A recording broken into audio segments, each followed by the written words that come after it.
Y no actúa en dos épocas igual, sino cada época tiene su pacto, su arreglo, y por eso tenemos días, no de 24 horas, tiempos. Por ejemplo, tenemos lo que podríamos empezar a ver serían los pactos, como días.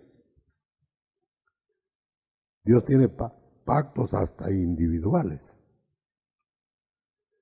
Es decir, le dice a Enoc una cosa que no se la dice a Noé.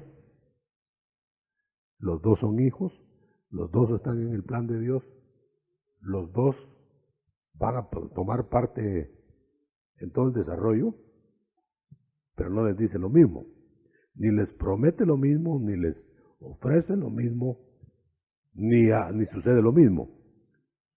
Y así podríamos decir que es en todo el actuar de Dios. Cuando Dios creó,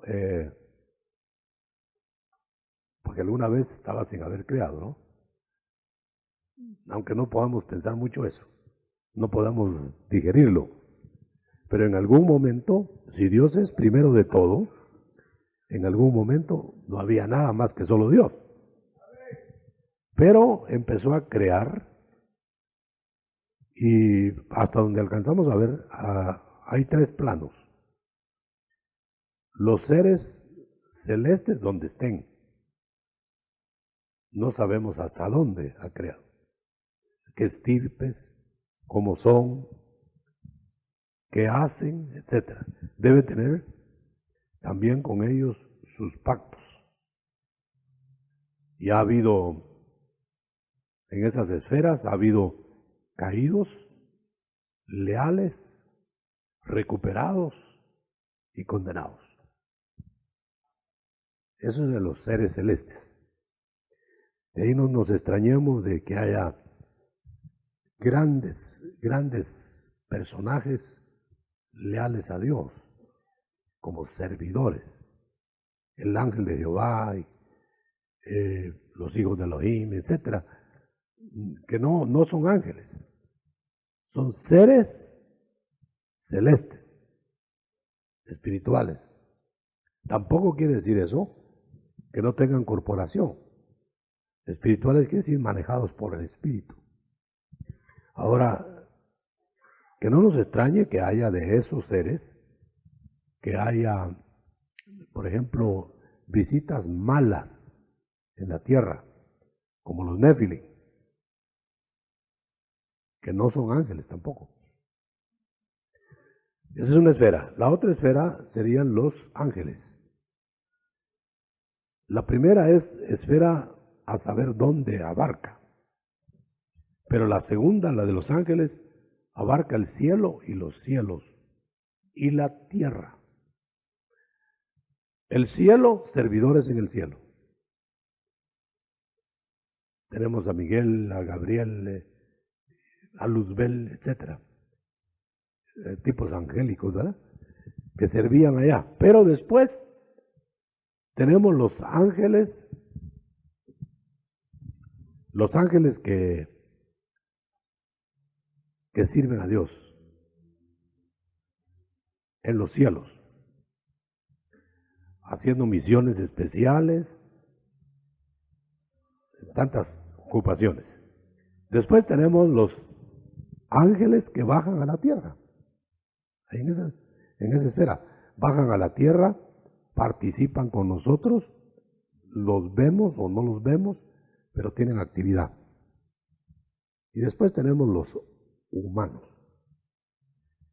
seres celestes, ángeles y humanos. Con todos ha sucedido lo mismo, pactos.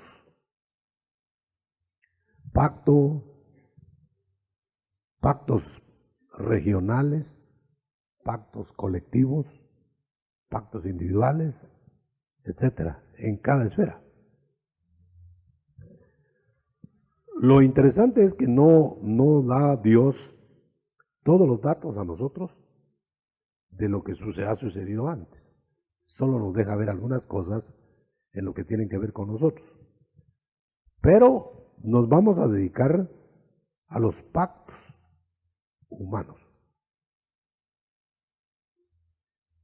Por ejemplo, cuando Dios creó al hombre, ya había creado antes hijos de Dios, con los cuales tenía arreglos, a saber cuáles, no nos metamos ahí. Pero ahora va a crear al hombre. Entonces está creando una raza distinta a las anteriores. Es una creación nueva. Los hijos de Dios se alegran en los astros, dice el libro de Job, al ver esa creación. ¿Qué va a pasar ahí? Va a llenarse una nueva etapa. Vamos a poner, perdón hermano, vamos a poner tiempo porque queremos ser muy específicos en esto de no alargar demasiado, porque a veces por alargar tanto se hacen preguntas fuera del tema y queremos circunscribir las preguntas al tema. Entonces vamos a ver cómo nos ponemos aquí tiempo. Vamos a poner este tiempo de 45 minutos de exposición y otros tantos de preguntas. Nos vamos a ceñir bien a eso. Muy bien, cerramos ese espacio. Entonces, cuando Dios creó al hombre, seguramente hizo algún arreglo con ellos, colectivo. Llenen la tierra, vuelvan a poblarla. Quiere decir que la tierra estaba poblada de otros seres antes, que no eran humanos. Pero ahora, descartados ellos, vienen a repoblar la tierra con hombres. ¿A quién le hizo esa tierra Dios? Se la hizo a los Adanes, a los hombres. Porque ya se las había dado, la creación anterior se la había dado a ángeles. Entonces ahora le va a dar a hombres. Pero resulta que el encargado del cuidado de esta nueva raza no parece haber cumplido su misión. Entonces viene Dios y descarta, involuciona a esa raza y saca un personaje. Y hace un arreglo nuevo. Ese es el primer Adán. Porque el otro Adán, este mismo, pero como Adán entre los Adanes, estaba entre ellos como una creación colectiva. Pero ahora lo pone como cabeza de raza. Y lo va a dotar de los elementos necesarios para restaurar la raza caída, la raza humana. Lo rehace de nuevo, mejor dicho, lo hace, porque antes había sido engendrado, lo coloca en una capital para el hombre, que era el Edén, le pone una esposa y lo hace gobernador. Ahí tenemos el primer pacto humano, ya bien delineado. ¿Cuál era el pacto? El pacto era: mientras me obedezcas, vas a estar en este Edén, pero te voy a estar probando hasta ver cómo actúas para que conserves ese Edén. Ese era el pacto. Si te conservas en el Edén, entonces el Edén va a ser hecho global. vas a invadir toda la tierra, la vas a llenar como estaba establecido antes, pero que involucionó la raza, y entonces, llenando toda la tierra, vamos a tener un reino en donde tú vas a gobernar, Adán. Tú vas a gobernar esa tierra. Pero resulta que ese plan también fracasó. Adán desobedeció. Cayeron los que eran cabeza federal, note que eran dos, hombre y mujer, cabeza federal, o sea, gobernando los dos. Entonces, esta pareja fue expulsada. El pacto del Edén dependía entonces de la obediencia de Adán. Y dependía de resistir las pruebas y las tentaciones y mantenerse leal. Ese pacto no es el pacto de hoy, aunque pueda parecerse. Ese pacto caducó cuando Adán y Eva fueron expulsados. O sea, ya no hubo pacto. Acuérdense que en ese pacto Dios convivía con Adán. Bajaba, dialogaban, todo le proveía, no tenía necesidad de trabajar para alimentarse, sino era un trabajo para mantenerse ocupado, pero no para mantener la vida, porque la vida la mantenía por el árbol de la vida. Quiere decir que entonces ese pacto no está vigente. Vamos a ver que debemos distinguir los pactos. Por ejemplo, ese matrimonio ahí era eterno. Era sin muerte. Pero eso no pasó así a los siguientes pactos. Algunos quieren creer que el matrimonio es indisoluble porque en el Edén era indisoluble. Pero resulta que en el Edén era indisoluble mientras hubiera obediencia. Mientras hubo obediencia, ese matrimonio hubiera permanecido. Al no haber obediencia, se perdió el Edén, se perdió la comunión con Dios, se perdió el matrimonio, se perdió todo. Se perdió la familia, se quedaron como criaturas de Dios nada más, pero ya no con la asistencia divina. El pacto del Edén, o sea, la dispensación edénica, así se llama, era de inocentes.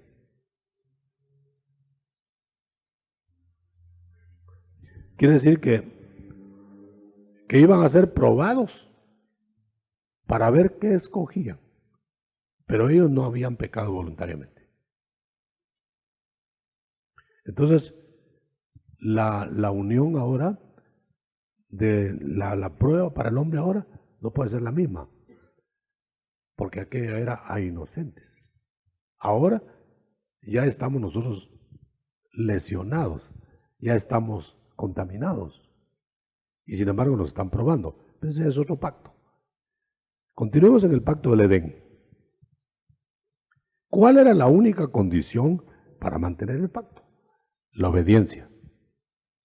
Esa era la única condición. Mientras me obedezcas, Adán, continuamos en el pacto. Tampoco esto lo podemos generalizar ahora, porque entonces la salvación dependería de obedecer. Sería por obras. Entonces, ahora, por ejemplo, tú no puedes obedecer de ti mismo porque estás dañado. Allá la razón del aprobatorio de Adán era porque él era inocente. y ella también. Entonces, en la inocencia fueron probados y fueron tentados. En los siguientes pactos ya no es lo mismo. Por eso, si nosotros no distinguimos los pactos en la Biblia, no vamos a entender la Biblia. Querer aplicar una cosa de un pacto en otro pacto no se puede. Por ejemplo, usted ve que a Israel le pedía Dios que se vengara de sus enemigos. Ese era pacto israelita. A la iglesia, que no es el mismo pacto, le pide que no se vengue. Si juntamos todos los pactos así, sin distinguirlos, la Biblia se contradice. Porque entonces te dice, no te vengues, pero véngate. Mata a tus enemigos, ojo por ojo, diente por diente. Ahora te dice, perdónalos. Ahora, si lo juntamos, la Biblia te dice, no mates a tus enemigos, pero mátalos. Por eso la Biblia tiene que ser entendida por medio de pactos. Entonces, seguimos con el pacto número 1. Yo distinguiría 8 pactos que son culminantes en el recomienzo del 8º día de Dios. Por eso el Señor se levanta después del 7º día en la resurrección para hacer el 8º día o el recomienzo. Eso quiere decir que entonces hay otras dispensaciones. Yo voy a tratar de sacar lo que más podamos. ¿Cómo era que Dios probaba la obediencia en el Edén? Por medio del árbol, de la ciencia del bien y del mal. Cuando puso la prueba ahí, y que muchos discuten si sería árbol, si sería simbólico, las dos cosas diríamos, ¿verdad? Era un árbol simbólico, pero era árbol. Cuando el Señor te prueba hoy, te prueba con otro árbol, el árbol de la cruz. Pero te prueba para ver qué vas a hacer tú con el árbol de la cruz. Si lo vas a aprovechar para el bien o lo vas a aprovechar para tu condenación. Igual que en el Edén, la figura pues. Entonces veamos cuál fue el problema de Adán. Entonces Adán tiene el árbol enfrente, está la alternativa, y entonces viene el hombre y es incitado, tentado a comer del conocimiento. Yo le hago la pregunta, ¿para qué puso Dios el conocimiento? Porque fue Dios el que puso el árbol. Nunca va a poner Dios algo para nunca conocerse si es del conocimiento. Lo que quiere decir es que Dios sí quería que el hombre se enterara de eso, pero en el tiempo de Él. Él le iba a enseñar el momento para hacer todo lo que le beneficiara. De tal manera que el control de Dios, cuando quiere que nosotros escojamos su voluntad, no es solo para controlarnos por controlarnos, sino para cuidarnos sin falla, porque nosotros no nos podemos cuidar. Entonces cuando Adán llegó y escogió el fruto prohibido, cogió el fruto prohibido. Entonces, ustedes noten esto, hermano, que esto es muy importante en el aspecto que vamos a ver. ¿Por qué Dios castigó a Adán por haber comido de lo que él puso, que era comestible pero a su tiempo. No era la fruta la prohibida, era el momento, el acto de independencia del hombre. Entonces, ¿qué hubiera pasado si el hombre espera la dependencia de Dios? Llega al árbol y conoce el bien, porque para eso lo puso Dios ahí. Pero como se adelantó, conoció el mal y ya no pudo hacer el bien. Si hubiera esperado el tiempo de Dios, conoce el bien y ya no hubiera podido hacer el mal. Esa era la alternativa. Pero como oyó la voz extraña que lo engañó, que no iba a pasarle nada,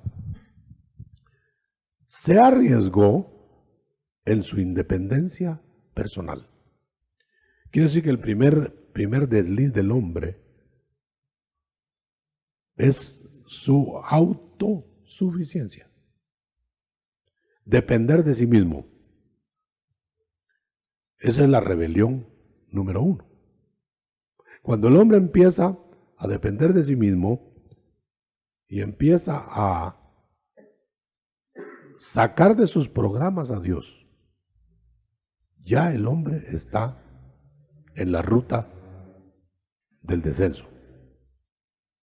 No fue ningún pecado, no fue inmoralidad, no fue nada. El primer pecado fue hacer lo que él decidía en sí mismo hacer. Tenemos que aprender esa lección de ese pacto. En el pacto del Edén nosotros podemos ver que Dios pone un principio. Yo los voy a probar en mis pactos. Sea el pacto que nos haya tocado, como a nosotros que nos tocó el pacto nuevo, pero nos va a probar. Y nos va a probar para ver si nosotros no nos hemos enorgullecido en manejarnos a nosotros mismos. Si Él ve que nosotros nos independizamos, nos deja y empieza el desastre. Igual que en el Edén, ya no se detuvo la caída de Adán y Eva, de la familia, de todo, del Edén mismo, sino hasta que los expulsaron. Y los expulsaron del Edén y los expulsaron de la paternidad en la tierra, los expulsaron de la tierra misma. Se perdió todo. Quiere decir que el hilito de la obediencia a Dios es clave. Usted va a ver que en todos los pactos, del primero hasta el último, el hilo de la obediencia es la clave. Ahora, tal vez la pregunta más fuerte en este caso sería, ¿y en el octavo, cuando entremos al octavo día de Dios, a la eternidad, todavía iremos a ser probados? No. Nosotros los humanos, no. Por el último pacto. El último pacto garantiza que ya no habrá más caídas para el hombre. Démosle un aplauso al Señor. Ese es.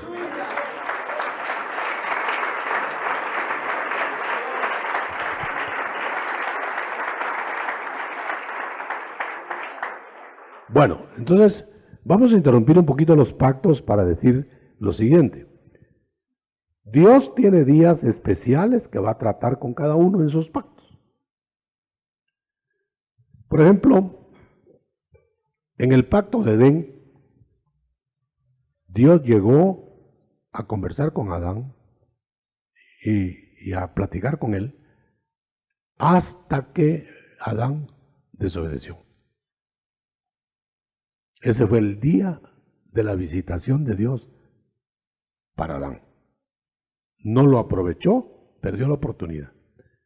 Pero cuando habla de, viene un día, hablemos ahora lo futuro, viene un día para nosotros, para el mundo, para la humanidad, que se llama el tiempo del hombre. O sea, el tiempo los gentiles le llama también otra versión. es el hombre en la tierra que va a permanecer probado desde una estatua hasta otra estatua. Vamos a explicarlo. ¿Se acuerdan ustedes de la estatua de Nabucodonosor?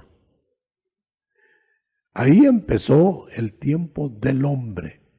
Dios dijo, bueno, voy a probar a la humanidad entera. La voy a probar dándoles el gobierno, igual que hizo con Adán. Le voy a dar al hombre el gobierno. Ya no van a haber gobernantes angélicos, ya no van a haber gobernantes extraños. Le voy a dar el mundo al hombre, que se gobierne. Entonces puso el primer gobierno, Nabucodonosor, y dijo de una vez en las profecías de Daniel que todo ese tiempo lo ocuparían 4 reyes universales, mundiales. El primero sería Nabucodonosor, que levantó la estatua. Fíjese bien eso. Medo-Persia, Grecia y Roma. Ese cuarto imperio mundial ya concluyó. La caída del Imperio Romano tiene una fecha histórica. Pero resulta que se pronosticó que del Imperio Romano político se levantaría un imperio a lo romano místico, que sería un quinto imperio. Pero fíjese bien en esto. El problema empezó cuando, al decirse en el libro de Daniel que habría un quinto imperio, ese imperio sería del Mesías Cristo. Pero al mismo tiempo dice, pero va a venir uno que va a hacerse pasar por Mesías. Y él va a pelear prolongando el cuarto imperio o el imperio romano, en los linderos del imperio romano, un reino que lo hará pasar por el reino mesiánico. Ahora, ese suceso está por venir, hermano. Ya terminó el imperio romano, pero ahora se está prolongando y se está levantando el imperio a lo romano, en el área misma del imperio romano. Y esa entidad va a tratar de imitar el quinto imperio, que es de Cristo. Entonces el Señor se va a esperar en venir a poner ese quinto imperio para dar lugar a la operación en que el falso Mesías lo va a tratar de poner, el Señor lo va a permitir para que tome a todo su pueblo, el falso Mesías. No sé si está claro eso, pero vamos a explicarlo mejor. Dejemos que el reino mesiánico, todavía eso va a ser cuando Cristo regrese, no viene. Entonces ahora se está formando ya en la tierra el imperio del falso Mesías. El falso Mesías va a imitar todo lo de Cristo. Va a decir que nació de una virgen, va todo. Pero lo más interesante es que va a buscar una esposa en la tierra. Y entonces va a operar de tal manera, que se llama esa precisamente operación de error. Dios la va a permitir, mientras el Mesías espera en venir, va a hacer que forme en la tierra un pueblo que le va a llamar su esposa, que la Biblia le llama la ramera. Ahora, ese pueblo lo va a unificar, porque Cristo va a unificar el pueblo de él también, espiritualmente. Pero este lo va a unificar políticamente, religiosamente.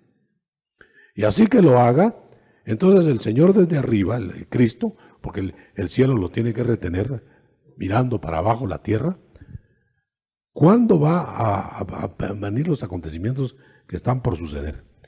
Que Cristo va a ver el momento en que la iglesia falsa se vaya a casar con el falso Mesías. Entonces desciende el Señor a recoger su novia legítima para quitarla de ahí en medio y que el falso Mesías se case con su falsa iglesia. Por eso es necesario que acontezca un suceso, que Cristo venga a recoger a su legítima esposa. La recoge. O sea que Cristo tiene que venir para evitar que el quinto imperio se forme o que triunfe definitivamente. Solo lo va a dejar actuar 3 años y medio. Pero el tiempo de la formación de toda esta operación será de 7 años.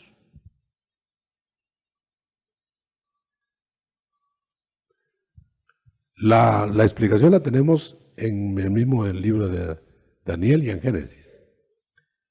7 vacas flacas ocuparán ese periodo. Se aproxima ya, hermano, a que dentro de el tiempo que Dios determina, está mirando desde arriba, porque ya se está formando el falso imperio. Ya está casi organizado. Entonces lo que falta nada más es que la esposa le diga que sí se casa con el falso Mesías. Están esperando únicamente el engaño de el Israel verdadero, que es la iglesia, para tratar de engañarla ahora. El Israel nacional va a tratar de ser engañado, es lo que está sucediendo ahora. Porque van a entrar judíos y gentiles engañados a formar parte del falso imperio número 5. Ese es el movimiento mundial de hoy. De tal manera que cuando empiece esto a suceder, en cuanto la iglesia falsa, conjuntada, poderosa, mundial, tome el control religioso del mundo por medio de la influencia del anticristo o del falso Mesías, el Señor desciende. El verdadero Mesías desciende y recoge a la legítima esposa. O sea que la esposa no va a pelear con la esposa ya del otro. Ahora son 2 novias. Ahora, la novia legítima y la novia falsa. Pero la novia está nada más con celos la una de la otra y la otra de la una. Pero cuando ya venga el matrimonio abajo, el Señor quita a la legítima, porque el matrimonio de él es arriba y el matrimonio del otro es abajo. O sea que las bodas son 2 bodas, las bodas del cordero arriba y las bodas del falso cordero abajo. La verdadera iglesia arriba y la falsa iglesia abajo. En este periodo, en este tiempo, cuando se cumplan los 7 tiempos, note usted que se tomó la figura de Nabucodonosor, hecho un animal, después de ser hombre, por 7 tiempos. Estábamos diciendo en un estudio pasado que por eso la tribulación, eso que viene, la ira de Dios, no es de 3 años y medio, sino de 7. Pero incrementada en los 3 años y medio últimos, acrecentada. Por eso se le llama la gran tribulación. Y al resto anterior se le llama la tribulación. Pero son 7 años contados de juicios. Ahora bien, cuando el Señor descienda, a ese día se le llama, cuando descienda por su esposa, se le llama el día de Cristo. Entonces, el día del hombre es desde que Nabucodonosor hizo la estatua hasta que se levante otra estatua. Cuando el anticristo levantará una estatua, le dará vida y todo el mundo falso estará adorando la estatua. Ahí terminará la oportunidad para el hombre. Después vamos a fijar las fechas. Pero mientras eso llega, ese espacio, viene el día de Cristo. El día de Cristo solo es para la iglesia. Lo que viene a recoger el Señor es su cuerpo. Por eso dice cuando habla de la resurrección del Señor, dice, no dejarás mi cuerpo en el sepulcro, en el polvo. Tiene que venir a sacar su cuerpo. Quiere decir que la venida del Señor en el día de Cristo solo es por la iglesia. Solo viene a la iglesia. Solo la iglesia se va a dar cuenta. Solo la iglesia va a ser resucitada y recogida. Solo la iglesia va a ser transformada con los vivos que estén. No va a haber nadie más. Por eso se le llama también una venida secreta del Señor. Baja, toma la iglesia, por eso muchos le llaman rapto. Y en secreto se la lleva. Ahora, usted sabe, hermano, que no se va a llevar a la novia fuera del mundo si los acontecimientos van a ser al mismo nivel para todos. ¿Para qué va a sacar la iglesia de la tierra si de todas maneras vamos a pasar todos los movimientos de la tribulación en el mismo nivel? ¿Para qué va a sacar a un Enoc si lo hubiera podido salvar en el arca junto con Noé? Pero lo sacó primero y después los juicios. Allá hubo salvos también, pero no a la manera de Enoc. Entonces por eso levanta la iglesia, la recoge, estos son los salvos a la manera de Enoc, y va a haber salvos o salvación, salvamento en la tribulación durante 7 años, pero de otro modo, porque va a ser a la manera de los días de Noé, con un traslado a una nueva tierra, pero sin subir. En cambio, a lo Enoc es subiendo a los aires. Eso es el día de Cristo, cuando viene y recoge su cuerpo místico y se lo lleva. Ahora bien, viene el día de Jehová. El día de Jehová es cuando Dios derrama todos sus juicios durante todo ese tiempo para eliminar a sus enemigos. O sea, el día de Jehová es terrible, es contra los que lo rechazaron. El día de Cristo es glorioso porque es para recoger los que le aceptaron. Cuando termine el día de Jehová, se sucederá el juicio final. Entonces reúne a todos los humanos de todos los tiempos. Resucita a todos los muertos y los levanta para llevarlos al juicio final. Esta resurrección, más bien llamémosle, vuelve a la vida a todos los muertos. Ahora, note usted cuántos irán a ser los que van a estar frente al juicio. Si todas las generaciones van a estar ahí. ¿Cuánto tiene de población el mundo ahora? 5.000 millones, ¿cuánto?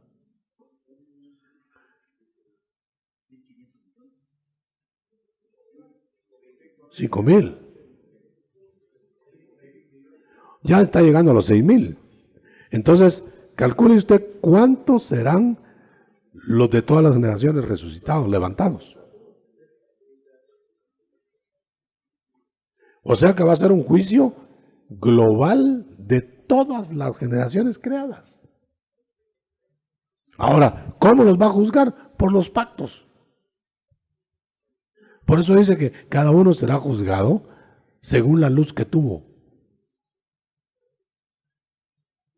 Por eso es que no va a poder juzgar, Dios no va a juzgar a un Adán igual que va a juzgar a otro y a otro y a otro, porque tuvieron sus pactos respectivos.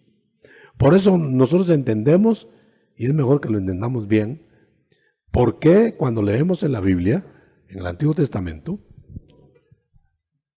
muchas mujeres con un solo hombre, y se ve como natural. Y decimos, bueno, entonces la Biblia está autorizando eso. No, porque ahora estamos en otro pacto. Entonces, irá a juzgar Dios de igual manera a un David que tuvo no sé cuántas mujeres, a un Salomón que tuvo ¿cuántas? 500, ¿cómo haría? Si con una ya hay muchos que no aguantan.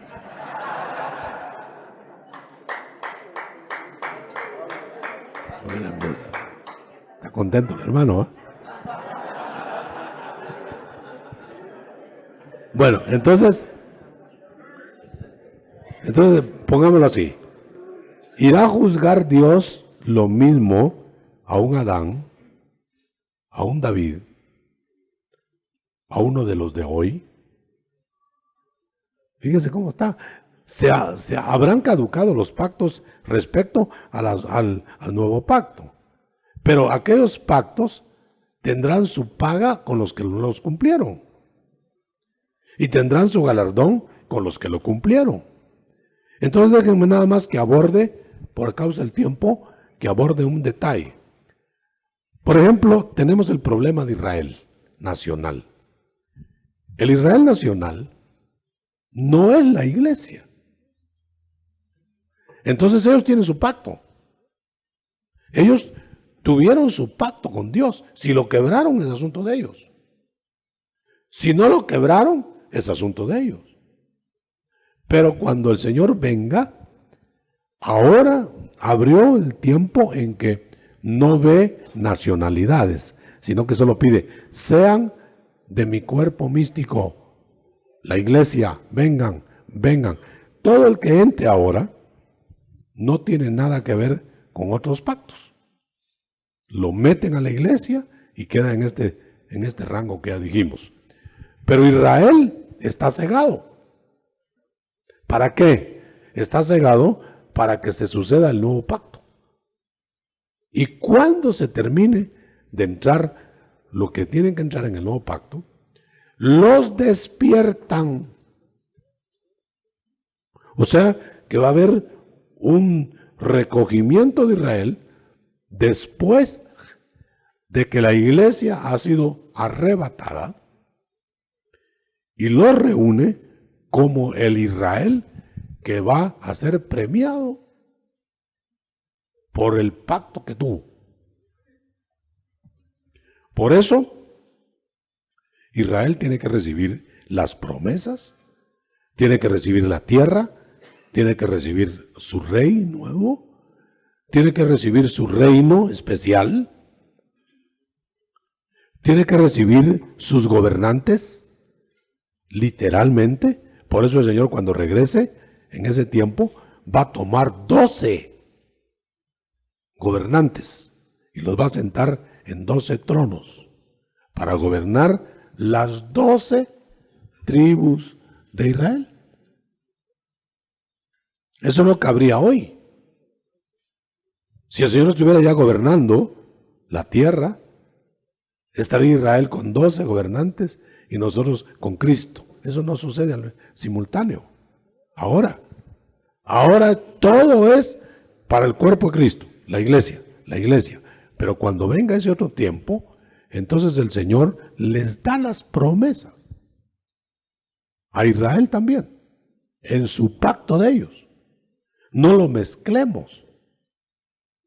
De tal manera que por eso es que ahora vemos nosotros la diferencia clara entre lo que le pide a Israel y lo que le pide a la iglesia.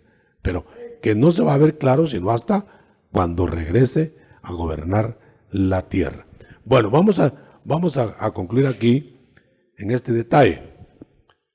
Cuando el día de Jehová termine, o sea, cuando los juicios de Dios terminen de eliminar enemigos, la tierra se va a quedar solamente con los santos de la familia de Dios. Entonces Dios saca del mundo a toda esa gente en el juicio, porque inclusive el juicio final no va a ser en el globo terráqueo, no cabrían todas las generaciones de ahí. Entonces los asienta de nuevo en la nueva tierra y nuevos cielos. Lo interesante es que el cielo baja, no la tierra sube. Entonces, ¿dónde va a ser el reino eterno? Aquí en la tierra. La ciudad capital del reino eterno baja y trae al Señor, trae al Padre, bueno, el gobierno divino, y se instalan en un lugar de la tierra, en donde estaría Jerusalén ahora, ¿no? Por eso le llaman la Jerusalén celeste. No porque esté en el cielo, sino porque bajó del cielo para estar en la tierra. La Jerusalén celeste se hace terrestre. La terrestre desaparece y se funde con la celeste. Quiere decir que la verdadera Jerusalén es la celeste, es la que va a permanecer, no la otra. La otra la van a destruir. Muy bien, vamos a ponerle punto final a esto diciendo lo siguiente. Si el día de Jehová no es el día de Cristo, entonces el día de Cristo, que es cuando viene por su iglesia, Jesús, ¿cuándo sucederá? ¿Por qué no es el mismo? Porque el uno es para evitar que la esposa sea destruida en la tribulación, y el otro es para reunir a los salvados de la tribulación. El día de Cristo viene por los suyos. El día de Jehová viene Jesús con los suyos para salvar al resto de la simiente de Dios. De la misma manera que hasta que Dios levantó a Cristo al cielo y lo regresa, va a tratar otra vez con el resto de la simiente. Lo entendemos nada más en el capítulo 12 de Apocalipsis, donde dice, 12:5, arrebata el cuerpo místico, pero tiene que volver, 12:17, para salvar al resto de la familia que se quedó en la tierra. La reúne, la salva e inaugura el reino. Por eso el día de Cristo no es la segunda venida del Señor. El día de Cristo es la visita secreta, nupcial, a su novia. El día de Jehová es la visita a la tierra para juicios. Es diferente, ¿no? Por eso dice en el Antiguo Testamento, ¿cuántos esperan el día de Jehová? Será terrible, dice. Pero en cambio, el día de Cristo será glorioso, dice. El día de Cristo está narrado en 1 Tesalonicenses 4:13. El día de Jehová está narrado en 2 Tesalonicenses capítulo 2. El día de Cristo no será anunciado, será sorpresivo. El día de Jehová será anunciado por dos grandes señales: la apostasía mundial, la aparición del anticristo, y una tercera, la destrucción del Israel nacional, para que quede el remanente. Estos tres puntos ya están sucediendo casi, hermano. Miren, el Israel nacional está a punto de ser aniquilado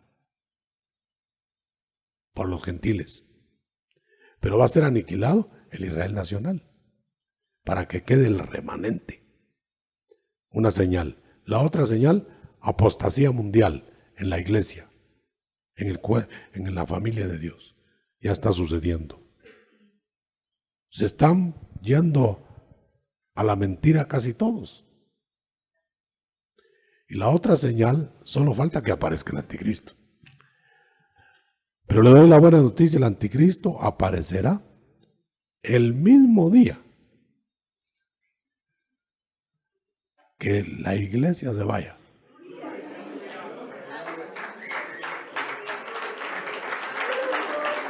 El mismo día.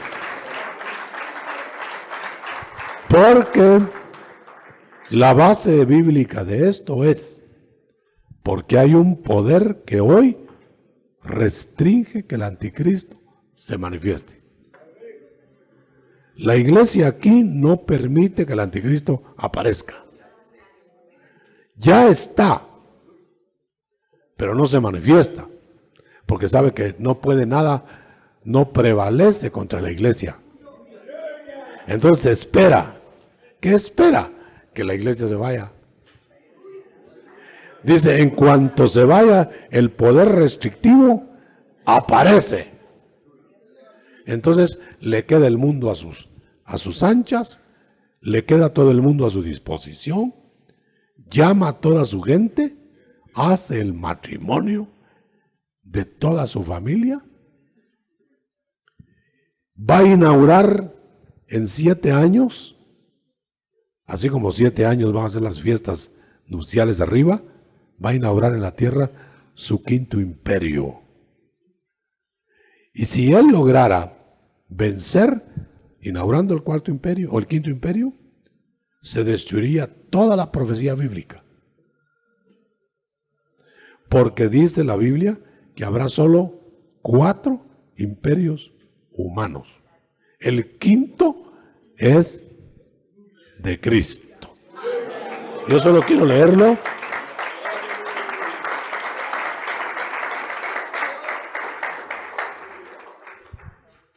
Busquemos en el capítulo 2 de Daniel. Entonces vamos a ver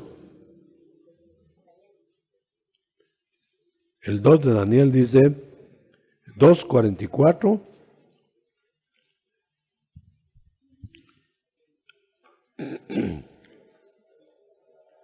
Y en los días de estos reyes, los reyes del imperio romano místico, el Dios del cielo levantará un reino que no será jamás destruido, ni será el reino dejado a otro.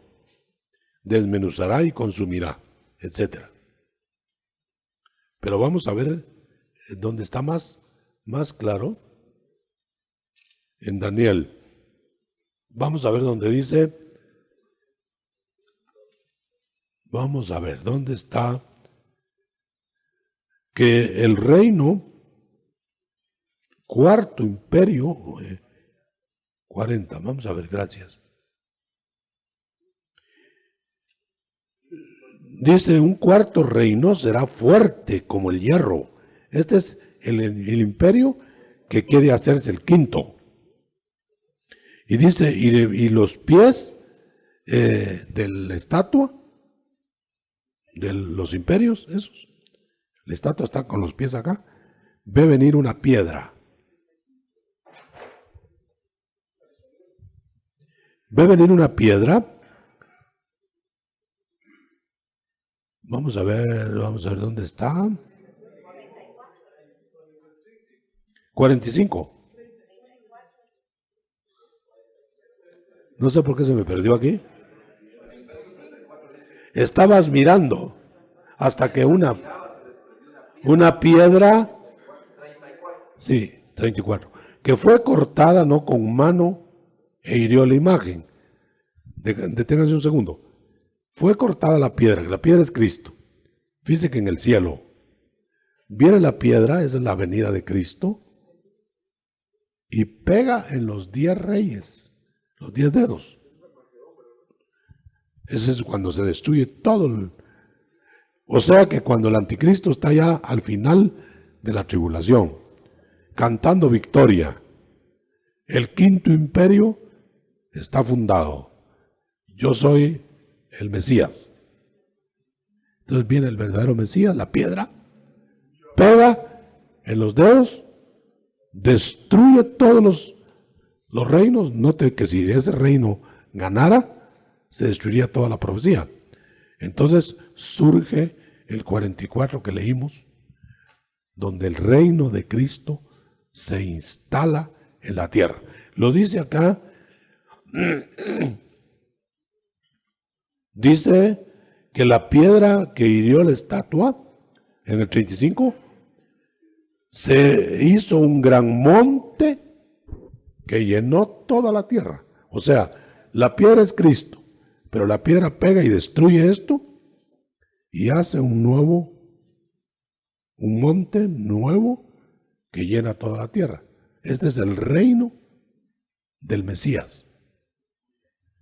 De tal manera que lo que estamos esperando ahora, el siguiente acontecimiento, es la venida de Cristo a destruir al falso Mesías. Pero eso es el mundo, eso es lo que espera el mundo. Por eso lo que el mundo espera es tribulación, angustia, 7 años terribles. Pero ¿qué espera la iglesia? La iglesia espera que Cristo descienda no a romper los 10 dedos, sino a recogerla. Y eso es lo que va a suceder. La venida de Cristo por su iglesia es inminente. Pablo mismo, hace 2000 años, para él era tan inminente, no solo no sabía la fecha, sino que dijo lo siguiente: los que estemos vivos. O sea que ni él mismo sabía en qué momento podía ser en su tiempo. Pero la venida por los de la iglesia. En cambio, la venida para destruir los imperios no podía haber sido hace 2000 años. Tiene que ser hasta cuando todo esto se haya cumplido, cuando el anticristo se haya levantado, cuando el anticristo casi tome la tierra, pero luego el Señor viene y destruye todos los planes siniestros del anticristo. Vamos a dejar lugar a preguntas porque el tema es muy abundante, muy extenso, y vamos a ver si los hermanos tienen preguntas. Gracias. Vamos a dejar un espacio fijo para poder calcular el tiempo. 2. Sí, unos 2, 1, 2. Amén. Vamos a ver dónde empiezan las preguntas. Hermano apóstol, por efectos didácticos, yo entiendo que la iglesia representa actualmente lo que es el cuerpo de Cristo. ¿Sí? Es decir, que podemos mencionar de que a nivel mundial, podemos decir de que todo aquel creyente que ha creído en Cristo forma parte de lo que es la iglesia de Cristo hoy. Ahora, yo entiendo de que el arrebatamiento se va a dar de un grupo élite de este cuerpo que está alrededor del mundo. Ahora, mi pregunta es, cuando usted habla que el cuerpo de Cristo o la iglesia va a ser trasladada, si se habla de todo el conglomerado o solo se habla de la élite como esposa. La iglesia, como esposa del Cordero, como candidata a esposa del Cordero, o sea, novia, está siendo probada. Si está siendo probada, no es porque va a ser llevada toda, en el sentido de que todo sea iglesia, esposa. Lo que es que todo el que está siendo llamado ahora a ser novia, podría ser esposa, si se mantiene en el pacto que se hizo. Sí, ahorita voy a eso. Entonces, la iglesia verdadera, la verdadera iglesia de Cristo, es el cuerpo de Cristo, pero el cuerpo de Cristo se está formando. Místico, pues, se está formando. Y va a quedar solamente cuando calificada se quede sin mancha, sin arruga, nada semejante. O sea que la iglesia como cuerpo de Cristo, la iglesia ideal, pues, la esposa idónea, es la que calificó. Los que se quedan pierden el rango de idónea, esposa, no salvación. No son cuerpo. Son cuerpo en potencia. Como cuando se está formando una criatura, ¿no? Entonces, el aborto, ya se perdió todo ese cuerpo. Ahora, si viene y se mantiene y llega a tiempo y califica con todos los elementos, entonces el verdadero cuerpo de Cristo, que él ve como cuerpo de Cristo eterno, eternizado, es la esposa ideal, no la novia. La novia es propuesta como esposa. Pero usted sabe que una novia puede ser novia mucho tiempo y no casarse. Puede, inclusive, hermano, llegar hasta el día del matrimonio, vestirse, ¿verdad? Me refiero a la tierra, y la dejan plantada. Claro, el esposo de esta novia no va a dejar plantada a nadie que le sea fiel.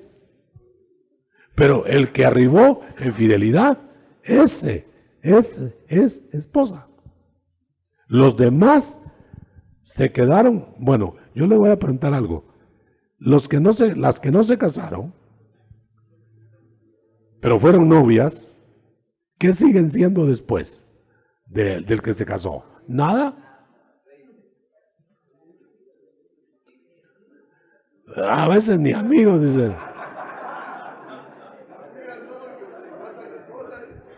Entonces quiere decir que la novia que no llegó a calificar a esposa ideal